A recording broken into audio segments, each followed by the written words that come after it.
She was meant to be his property, but he made her family. HFY Sci-Fi Tale * Part 1, Delivered Not Chosen. The cargo bay doors opened with a hiss that echoed across the hangar deck like a held breath finally exhaled. Lieutenant Cade Danner stood motionless, hands behind his back, as the containment pod rolled toward him on silent hover thrusters. Behind the reinforced glass shell was a life form he hadn't asked for. A gift, they called it. A reward for service.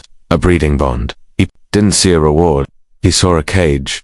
Inside sat a woman, no, an alien female. Humanoid in shape, but unmistakably different. Her skin shimmered faintly under the fluorescent lights with a gradient of deep violet to muted silver. She wore no real clothing, just ceremonial strips of fabric that suggested ownership more than dignity. Her wrists were cuffed with ceremonial bindings made of crystal steel, not for restraint but for symbolism, like placing a jewel on a leash. Her eyes met his as the pod stopped, fierce, unbroken. She didn't cower. She didn't plead. She waited. Cade's jaw tensed. A Dominion handler stepped forward. Subject is a Lycery hybrid, 3rd generation war prize, genetically modified for docility, and bonded to your DNA profile. She obeyed eventually. I didn't ask for this, Cade muttered, eyes locked with hers. It's protocol. She's yours now. Standard integration mating rights, offspring expectation, heritage contract. If she doesn't bear within the year, report to command. The handler paused, then added coldly, of course, termination is always an option. Cade felt his pulse thrum in his ears. The officer saluted and turned away, leaving the two of them alone in the shadow of the massive cargo freighter. He pressed a thumb to the biometric panel. The glass dissolved. The alien girl didn't move. She sat still, her expression unreadable, her hands folded in her lap. She must have been trained to expect something else. Maybe violence, maybe chains. But he offered neither. Cade crouched slowly, keeping his voice low. Do you understand me? A flicker passed over her face recognition. Yes, she answered softly. Her accent was melodic, her voice low but defiant. What's your name? She hesitated, then said, I was called Subject Virel 27. That's not a name, he said. That's a tag. She blinked at him, confused. I'm not here to break you, he added. You're free to walk out of this base if that's what you want. A long silence stretched between them. Then, with quiet curiosity, she tilted her head. But I was ... given to you. You weren't given. You were delivered.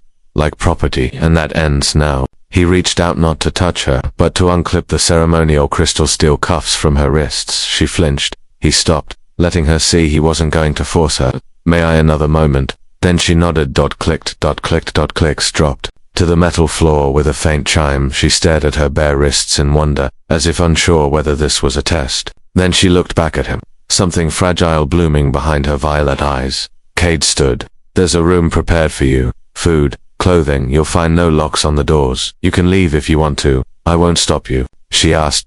Cade turned, starting to walk. Because I'm human, he said over his shoulder. And we don't own people. Later that night, Cade sat in the control room of the outpost, reviewing a supply manifest. He hadn't expected her to stay. He'd half wondered if she'd already fled, but the internal surveillance showed her still there, not locked in the chamber assigned to her, not even resting. She was seated in the mess hall, quietly learning how to use the food dispenser, clumsily sipping soup from a human-sized bowl, examining utensils like curious relics. Not with fear, with fascination. Cade leaned back, rubbing his tired eyes. He didn't know why command had chosen him for this so-called reward. Maybe because he was single. Maybe because he kept to himself. Maybe because he had too few infractions and too many battlefield wins. But what they didn't know was what those battles had cost him. He'd seen enough chains, enough screams, enough false civility masking cruelty. He wasn't going to be a part of it. Meanwhile, the girl Virel, as she had been called, stood alone in the soft light of the outpost kitchen, spoon trembling slightly in her hand. She had expected pain, commands, conditioning. Instead, she was shown kindness. Not once had he looked at her with hunger. Not once had he touched her without asking. This human was ... strange, and yet something ancient stirred inside her. Not fear, not obedience, but the very thing they had bred out of her kind for centuries. Hope. She was meant to be his property, but he made her family. HFY Sci-Fi Tale. The room with no locks. The next morning, Virel awoke to silence. No footsteps, no horns, no command orders echoing from the PA systems. Just the sound of water flowing through The hydro-recycling system and the soft hum of the climate regulators in the ceiling.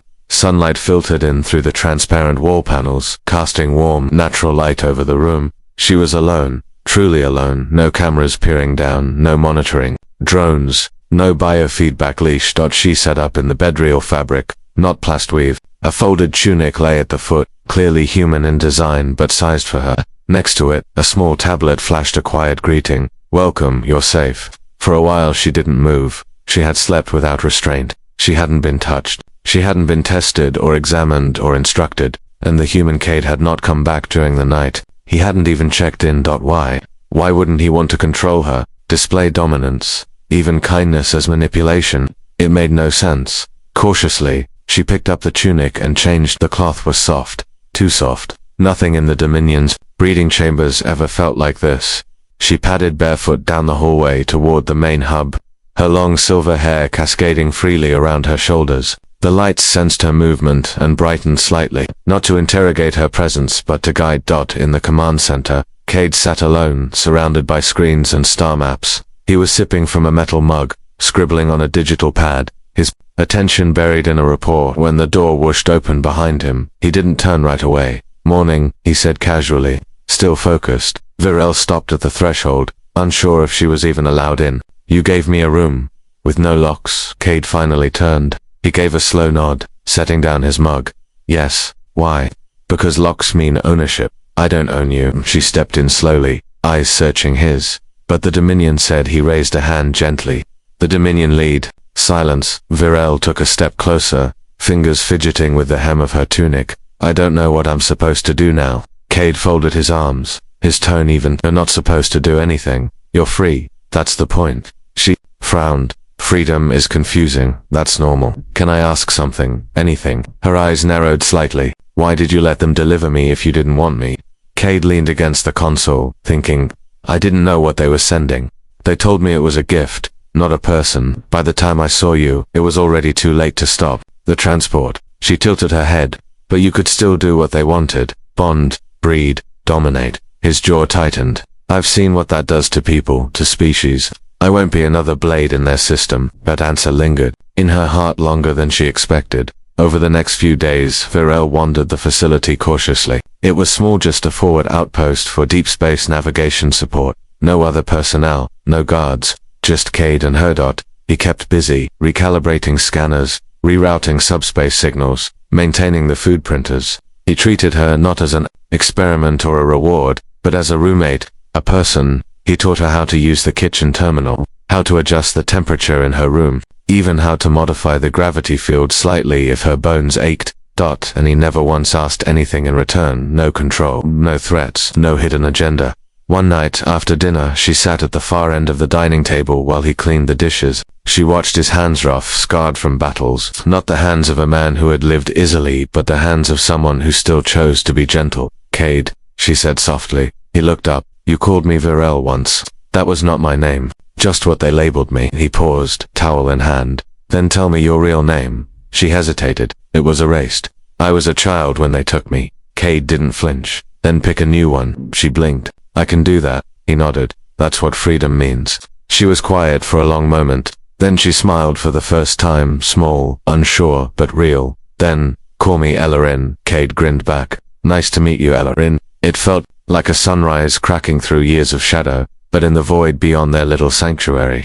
The Dominion was not blind. The ship that had delivered her had returned, and they had expected a report, a confirmation of obedience, a confirmation of pregnancy, even. The humans' delay in sending updates triggered curiosity, and curiosity triggered suspicion. Somewhere on the edge of the galaxy, a red flag was raised in a file labeled, Cade Dana non-compliant. The gears of the machine began to turn. But back at the outpost, Ellerin laughed. She was in the hydroponics lab, hands buried in rich soil as Cade showed her how to transplant Earth's herbs into bio-adapted gel pods. These smell alive, she said, lifting a leaf to her face. Basil, Cade said. My mother grew it when I was young. First thing she ever taught me. Ellerin looked at him. She must have been kind. She taught me how to be strong, without cruelty, that love isn't about control. Ellerin met his gaze, her voice softer now. You could have treated me like the others did, and no one would have stopped you. I'd have had to live with that. And now, I'd rather live with you. The word struck something deep in her. Not as an order, not as a demand, but as an invitation, and for the first time in her life, she realized she wanted to say yes. The choice to stay it began with little things. Ellerin started waking before Cade, using the food synthesizer to prepare his breakfast based on what she observed him eating. She customized the ratios of protein and minerals, making it slightly more balanced than the preset. Cade noticed immediately but said nothing. He only smiled. Quietly touched, she organized the tool shelves in the utility bay. Not for duty, but for comfort, placing tools within reach by frequency of use. When he found the multi-tool in the right slot without fumbling for it, he looked at her across the room, eyes narrowing in amusement. "Do I thank you," he asked, "or accuse you of reading my mind?" Ellerin shrugged playfully. "I just pay attention," and yet he never once asked her to do it, never expected her to. That mattered. What started as mere coexistence was becoming something else. Not obligation, not survival. A bond. One afternoon, Cade took her outside. It was a rare moment, weather clear, gravity mild, atmosphere steady. The planet the outpost sat on was quiet and largely uninhabited, a forgotten world used only as a relay station, but it had life tall reed-like trees, chirping root mammals, shimmering insects that pulsed like floating sparks in the warm air. Ellerin stood beneath a blue-leaved tree, feeling the wind touch her bare arms for the first time in years. Her skin shimmered faintly under the twin suns, catching light like silk. Cade watched her from a distance, arms crossed. "You've never felt wind before, have you?" Ellerin closed her eyes, breathing deeply. Not outside a test chamber. The air, there was always recycled, flavored by steel and machinery. She turned toward him. "It feels like freedom has weight. Like I can feel it on my skin." Cade stepped beside her. "That's because this is real. Not manufactured. Not filtered." She tilted her head. "Does freedom always feel this gentle?" He hesitated, his gaze drifting toward the horizon. "No, sometimes it's heavy, sometimes painful, sometimes lonely." She glanced at him sideways. "And yet you still choose it." "Every time." Ellerin looked down at her feet, curling her toes in the grass. "Then I choose it too." That night, she came to him in the control room, holding a small data crystal.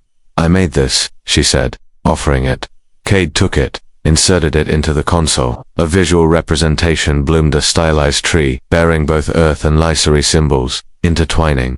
"What is this?" "My name, my new name. I want it recorded not just for me, but for our system logs, for the Dominion, if they ever check." Cade leaned forward, realizing what she was doing. "You want them to see you've chosen to stay?" She nodded. "Let them know I'm not owned. I'm not property. I'm not a prize." Cade stared at the symbol. "You know this will mark you. They won't like it. I don't care," she whispered. "They took everything from me, but they didn't break me. And you gave me something they never could." "What's that?" She looked up at him, eyes glowing softly in the dim light. "A name." 3 nights later, it happened.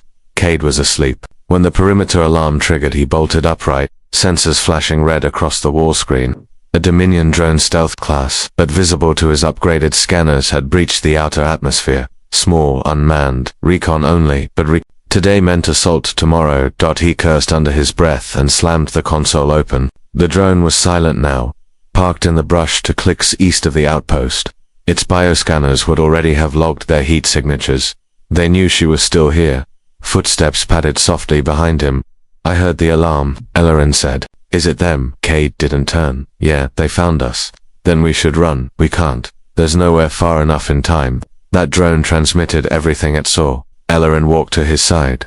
"So we fight." Cade finally looked at her. Her silver hair was tied back, her stance firm. "Not afraid." "Not anymore. You don't have to stay for this," he said. "You still have a chance to escape. If I send a false ID code now, I could make it look like I rejected you. You'd be taken back, but not punished."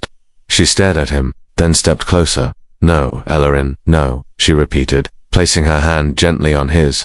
"I didn't come this far to be erased again." Cade met her gaze. There it was, again, that quiet, unshakable strength she hid behind a calm voice. She squeezed his hand. "We face them together, not because you own me, but because I chose this." Later, Cade walked out to the launch bay where the old freighter was parked. Ellerin followed him, watching as he opened the hidden panel beneath the hull. "You doing?" she asked. Cade pulled out a sealed container, long and heavy. "Something I hoped I'd never need again," he said. He opened it. Inside were two weapons, both ancient by Dominion standards but brutally effective. Human-made, customized, with Arctech upgrades, one of them, a plasmic chocrafo, the other, a blade, a fusion-forged combat, sword crafted from earth, steel and woven with alien alloys. Cade picked it up slowly. Ellerin ran her fingers along the blade's edge. This isn't a soldier's weapon, this is something else. It's a promise, Cade said, that I'll never be what they wanted me to be, that if they come they'll learn what humanity really means. She looked at him, voice barely a whisper. Then let me stand beside you. When the sky burned by dawn, the quiet outpost no longer felt like a sanctuary. It felt like a waiting room for war. Cade stood at the edge of the outpost's observation deck, helmet under his arm, the twin suns rising behind him. The air shimmered, slightly too still, too clean. That kind of silence usually came before a storm. Ellerin joined him. Dressed in field gear she'd modified herself. It fit her like it belonged, no longer the ornamental silks of a gift, but the armor of someone who chose to stand her ground. He glanced at her. Still time to run. I told you, she said. I don't run anymore. Cade smiled grimly. Good. Then we stand together. The Dominion didn't send a message, no warning, no request for return. They sent a dropship. It cut through the sky like a blade, black, angular, and humming with dark energy. The clouds parted in its wake, the engines roaring with a familiar sound Cade had hoped he'd never hear again. The sound of ownership arriving. Cade and Ellerin watched from the high ridge above the landing site, concealed by thermal cloaks. The ship released for soldiers, two enforcers, one command drone, and a handler. They wore the colors of the Reclamation Division, the ones who came not to fight, but to take back what was theirs. They brought a handler, Ellerin whispered. That means they still think I'll obey. They're not expecting a fight, Cade muttered. Then let's disappoint them. He grinned at that dot from the brush. They watched the handler begin scanning the outpost. The drones hovered out, spreading in a formation that assumed the occupants were unarmed. Status green, said the handler. Subject identified. Human signal detected. Prepare for retrieval.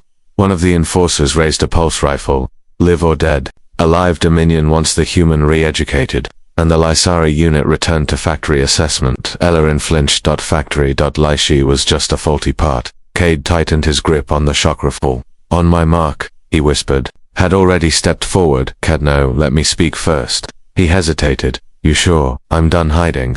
Before he could stop her, she uncloaked and walked directly into the clearing open. Visible, tall and proud like a storm-given form. The Dominion troops froze. One enforcer raised a weapon, but the handler stopped him. Subject Virel 27, you were not given permission to leave your caretaker's side. Elleran's voice was calm. I left ownership. I did not leave partnership. There's a difference. You were bred to bond. You were meant to be claimed, not collaborate. She laughed soft, cutting. Then your breeding failed. They stepped closer. You will comply. You are property of the Dominion. Cade emerged from the shadows. Weapon ready, voice like thunder. She's not your property. The handler turned. The disobedient human. Cade's eyes glinted. The free one. The handler raised his hand. Kill him. The first shot missed. The second didn't. Cade moved like lightning, ducking under the pulse blast and unleashing a concussive round that slammed the nearest enforcer back into the dropship hull. Ellerin rolled low, grabbed the fallen enforcer's weapon, and fired into the legs of the command drone, forcing it into a shutdown loop. The handler panicked. Subject, you are violating. I'm not your subject anymore. Ellerin screamed, eyes glowing with fury. She dove, struck the handler in the throat with the butt of the weapon, and pinned him down. Cade faced the last soldier, taller, faster, armored in Dominion steel. But Cade had something more dangerous than steel. Conviction. The blade slid from its sheath on his back in one fluid motion. It gleamed in the morning sun. Earth-forged human, held and humming with legacy. The enforcer lunged. Cade ducked under the plasma spear, slashed upward, and drove the blade into the soldier's core. Sparks erupted. The enforcer crumpled. Silence. Smoke drifted in lazy spirals from the wounded ship. Ellerin stood over the handler, her chest heaving. Do it. The handler spat. Finish me. You've already become like them. Ellerin paused, then looked toward Cade. No, she said finally. That's exactly what I won't become. She turned and walked away.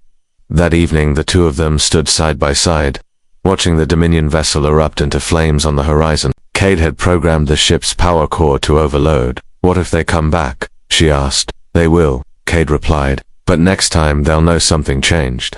Ellerin looked up at him. You changed me. He shook his head. No, You freed yourself. I just reminded you what it looked like. She leaned into his side. What now? He looked at the stars above. Now we live together, and if they come again, she finished for him, they won't find a broken girl. They'll find us. Cade smiled. Exactly, but somewhere in the Dominion's core systems, an alert pulsed red. Reclamation failure. Subject E27. Non-compliant. Human integration. Unauthorized. New tag. Threat level 7. The hunt had only just begun, but so had their fight. Together.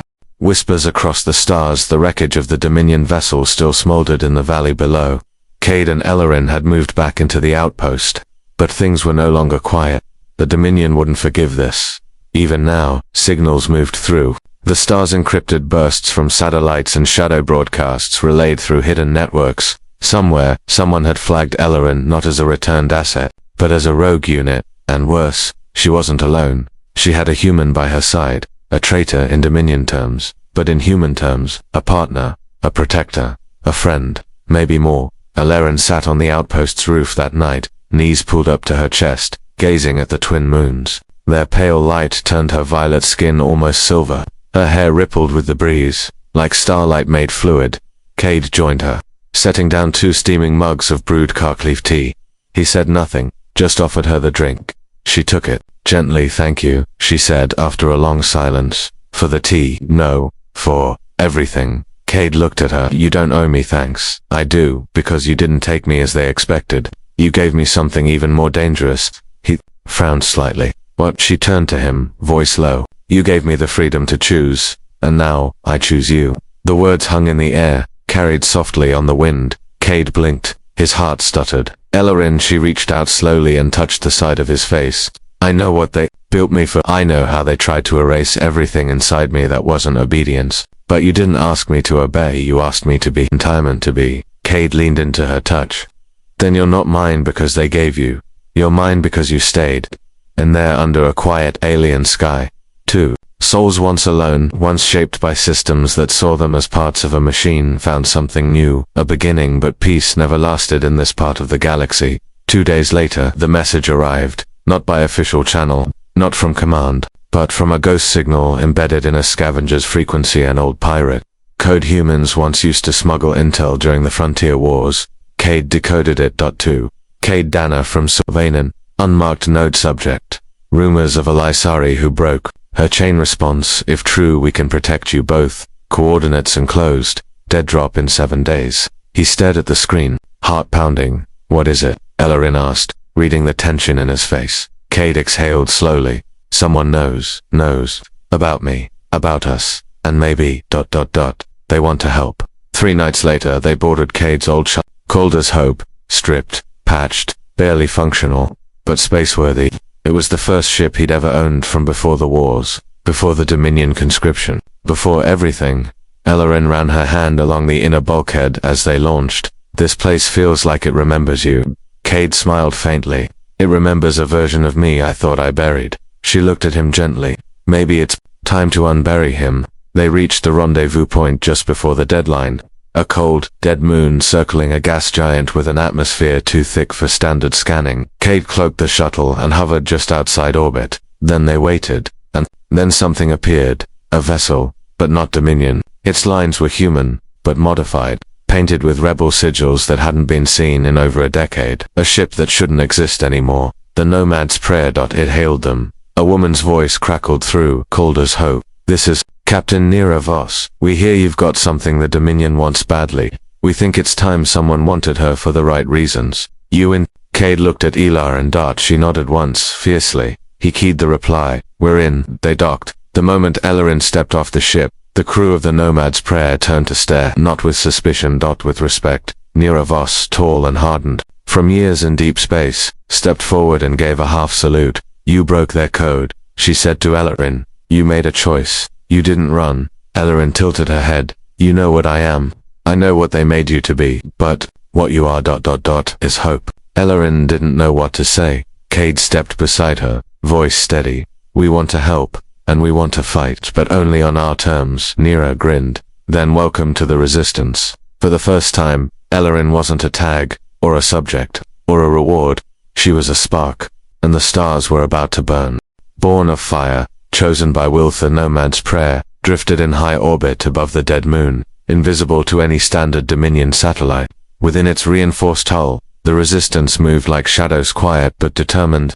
It wasn't just a rogue crew anymore. It was a spark in the dark, and Cade and Ellerin had just joined the storm. Captain Niravos led them to a dim command chamber lit by rotating star maps and holotables. Across the display flickered Dominion supply lines, orbital choke points, and something else marked only with a red sigil. Project Echo, Nira said. That's where they're growing the next generation of Lasari. Elleron's breath hitched. They're still making more like me. Nira nodded grimly. Not just like you. Worse. Faster programming. No emotional development.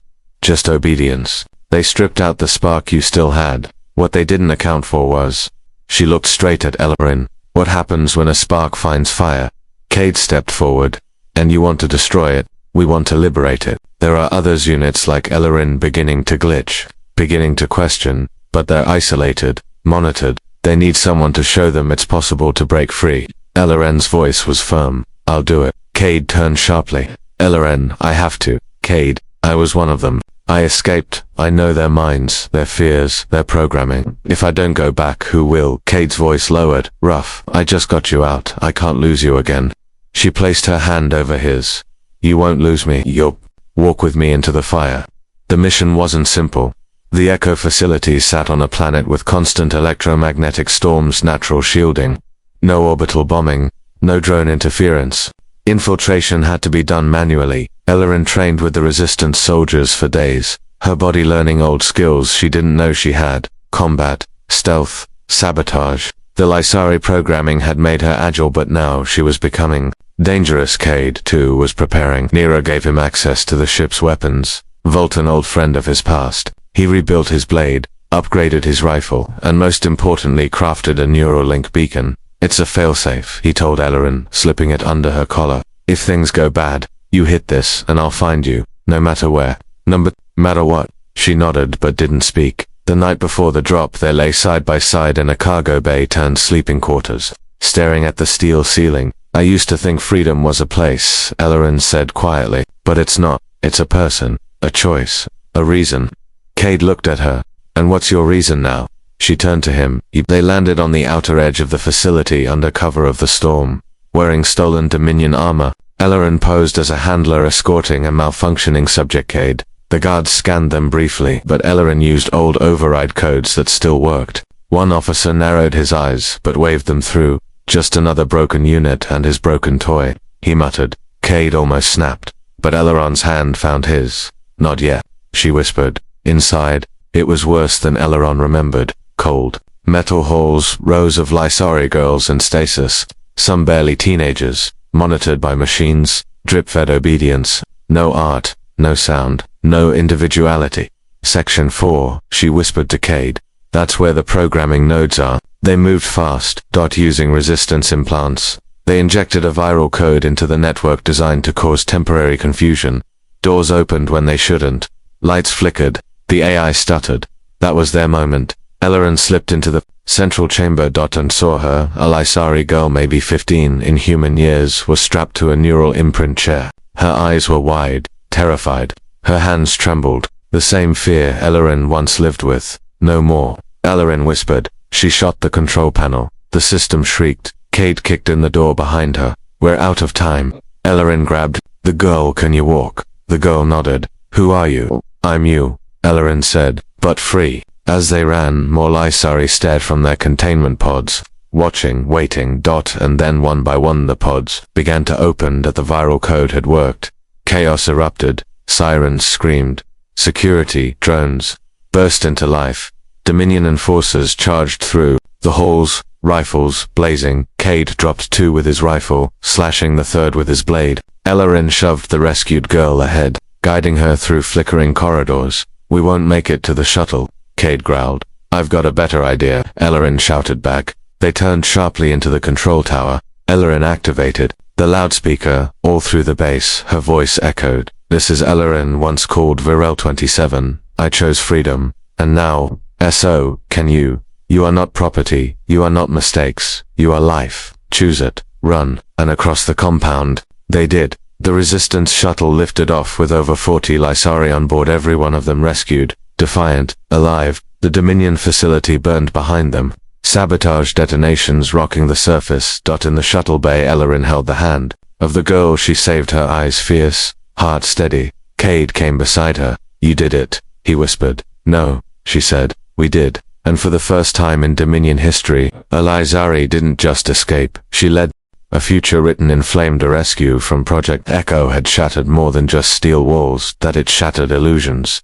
Across the outer colonies, whispers turned to rumors, and rumors turned to roars. A Lysari led them out. A human chose love over ownership. The Dominion isn't invincible. And at the center of it all, floating in the black void aboard the Nomad's prayer, Ellerin stood like a flame, refusing to flicker out. She was no longer a number, no longer Viral 27. She was Ellerin Dana now, a name chosen, a name earned. The days after the mission were chaos. The ship was overcrowded with frightened, confused Lysari girls. Some were still too young to understand the weight of their escape. Others, older, wrestled with identity. Were they real? Were they allowed to exist beyond servitude? Ellerin moved among them tirelessly. She taught them how to breathe freely, how to speak for themselves, how to choose their names. Cade watched her from the shadows, heart full and aching at the same time. She had become more than he ever imagined, not because he saved her, but because she saved others. One night, Ellerin sat alone with one of the youngest girls, tiny, silver-eyed, barely 10. "What do I call myself now?" the girl asked. Ellerin smiled softly. "What name do you want?" The girl blinked. "They always called me Unit 128. That's not a name, that's a label." The girl hesitated, then whispered, "Can I be called Mira?" "Mira is beautiful," Ellerin said, hugging her. "It means light." Back in the war room, Captain Nero Voss gathered her council. The Dominion had responded. Hard. Multiple rebel hideouts were being purged, civilians interrogated, entire starports locked down. A new bounty had been placed on Cade and Ellerin's heads. 15 million credits, dead or alive. "They're panicking," Voss muttered. "They don't know how to control a rebellion that's led by what they once manufactured." "They never thought we'd fight," Cade said. "They thought love made us weak. They forgot," Ellerin added, "that love also makes us furious." The Resistance voted unanimously that they would go public. A live broadcast was scheduled, hacked directly into Dominion communications. It would only last a few minutes before the signal was jammed. But it didn't need to be long. Just enough to ignite. In the command bay, the camera went live. Ellerin stood center frame. She didn't wear armor, she didn't hold a weapon. She wore a simple cloth jacket stitched with her new name over the heart. "My name is Ellerin Dana," she began. Voice steady. "I was bred in a Dominion lab. I was meant to serve, obey, submit. But I chose something different. I chose to be human. I was told love was weakness, that freedom was illusion. But a human gave me something far more powerful than control. He gave me choice." Cade stepped into frame beside her, silent, his hand resting gently on hers. "And now we say this to every Lysari watching, every human ally, every soul still enslaved by expectation. You are not property. You are not alone. You are more than what they designed." Her voice trembled but did not break. "We do not ask permission. We exist, and we will fight." Transmission cut. The message had been sent. 3 days later, rebel cells across 5 sectors rose up. Former Dominion allies went silent. A Lysari girl on a mining moon knocked, her overseer unconscious, and others followed. Whispers became sparks, and sparks became a wildfire. Back aboard Nomad's prayer, Ellerin sat with Cade, in the quiet observatory chamber, watching the stars. Dozens of Lysari girls were asleep below deck, their breathing steady in a way it had never been in their lives. "You started something unstoppable," Cade whispered. "No," she replied. "We did." He turned to her. "What happens now?" She took his hand and placed it over her heart. "Now we build a world where no one has to be given away to be loved, where family isn't assigned, it's chosen." He leaned in, voice low. "So what do you choose, Ellerin?" She smiled. "I choose us." Epilogue. 2 years later, the Dominion collapsed in Sector 14. A new alliance was born, part human, part Lysari, all free. And on the outer rim colony of Varellos, a statue stood in the town square, a human and a Lysari hand in hand, standing tall against the stars. At its base was etched a single phrase in ancient Terran script, "Not by force, nor by code, but by love, we rewrote the galaxy." And every girl who once thought she was nothing knew she was everything, because someone had loved her enough to fight.